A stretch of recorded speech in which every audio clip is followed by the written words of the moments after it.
Hey Lutheran South, my name is Mrs. Hergenrader and I am a author and a speaker, and I am also mom to 4 kids at Lutheran South. These are my kids. Katie is in 11th grade, Sam and Elizabeth are juniors, and Nate is in 5th grade. And I also teach seniors, and I get to teach them English. I want to share with you today the number one lesson that I hope my seniors learn, and I hope that you learn too. And that is the idea of the creative process. So a lot of times when I ask my seniors or my kids, or I try to create something, it can be really frustrating because when you try to create something, you're super focused on the finished product. And some of that is just because of the way we are. And some of it is because we live in this really weird time where social media is really big part of our lives, and YouTube and TikTok, and all those are all about getting like the perfect image and making sure that it's exactly right. So what I want to talk to you about today is the total opposite of that, because there's like this idea that if you can just get it perfect, then you're done. And the truth is that concept is a huge lie. And that lie has been sold to all of us by this perfection obsessed society. But what I've learned as an author is that when you believe that you're just trying to get one perfect thing done and then you're exactly right and you can be finished with a project, you really ignore that the whole thing that you're trying to do is learn this process. So what I want to do today is I want to show you around my office, which is about my favorite place in the world. And I want to show you some of what it looks like to be part of a creative process. So let's look around.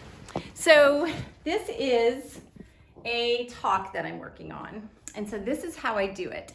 When I have like a big talk that I have to share with someone, this talk I'm going to give next April of 2021. It starts with this idea here. I have 3 sections in my talk. And so I have 3 different colors in my bulletin board here. And each of these, when I get an idea or I get a concept, I put it on here. And then I have it here, but then I know that something's going to happen and change, and I'm going to understand a concept better.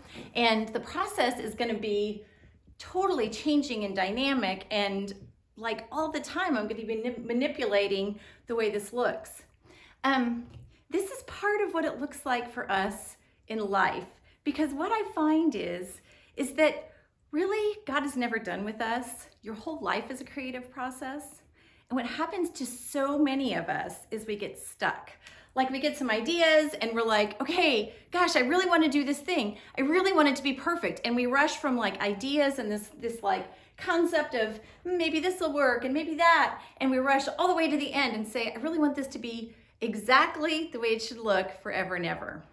But that's not true, because what happens is that when you ignore this process of like all of the figuring things out and letting things change you, and you keep going in it, you start to realize that the richness is and figuring out, well, this might be something new that's coming that I didn't even see. This might be where all of the information comes together, like a constellation that comes together in this whole new way. And the opposite of that is getting super cynical because your life is not exactly perfect right now, or believing that because you messed up really bad one time, you're stuck there. Okay, let's go over here. So this is another part of my office, and this is a book I'm working on right now. So there's a couple different parts here. First of all, this is a book that I am writing and I'm brainstorming. And each of these is a different idea and concept, and I'm going to fill it up with these little Post-it notes. As I'm working on a book, this is the other thing that happens, is I write some, and then I print it, and I put it in a binder, and then I edit it, and then I print it again, and I put it in a binder, and I start to get more and more ideas, and those go in binders. And so what happens is that I'm always trying to say, okay, what else do you want to teach me, God? What else do you want to teach me? For example, if you look here, this is a book that I have due next month. And I know really certainly how the end of this book's going to look. There's going to be 4 sections.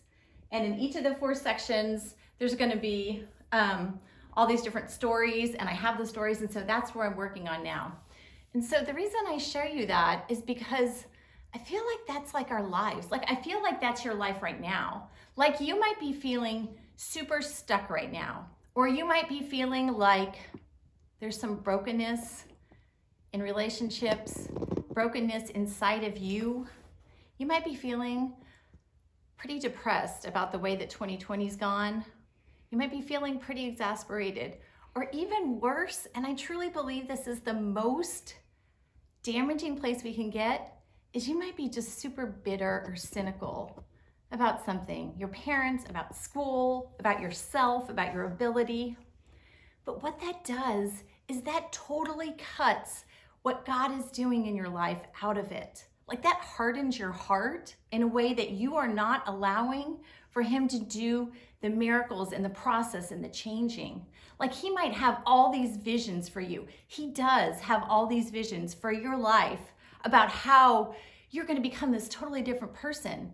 And you're just stuck in this little place.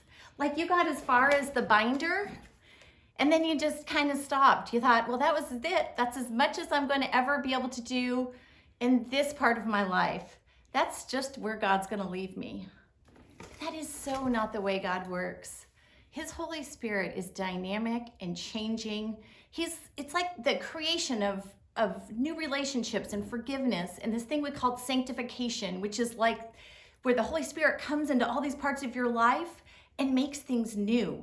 It's like that Bible verse, Hebrews 11 verse 1, and that Bible verse says that faith is hoping for things we can't see. In fact, like the whole Bible is filled with stories of people who are like totally stuck. And then there's this new thing that happens. It's not always like a miracle, like dramatic healing, but instead it's like this new perspective that God gives us. And that new perspective changes everything.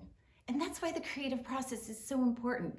It is when you write an essay, and I hope you learn that. It is for me as an author and as a creative person. Like I have to keep getting these ideas and keep praying and welcoming this new life and perspective in.